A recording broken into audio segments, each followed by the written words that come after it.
It's hard to believe that I saw my first crocus all the way back on St. Patrick's Day. Those pretty little faces have been turned up to the sun amid the traffic noise on Tom Campbell's Hill in Bridgeland for more than a month. And now they're starting to fade.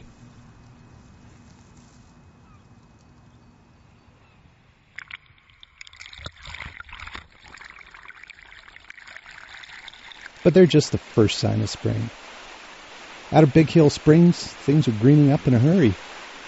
There's green grass among the tumbling waters and the occasional sleepy dipper bird.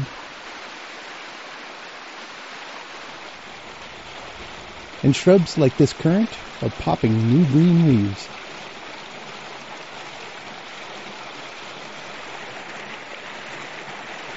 Willow catkins have gone from fuzzy white to fuzzy green, with bugs gobbling up their pollen. Same with the aspens.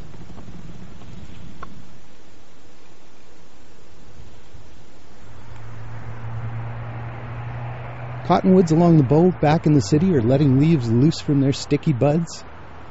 Great horned owl parents snooze on their branches while their babies nap nearby.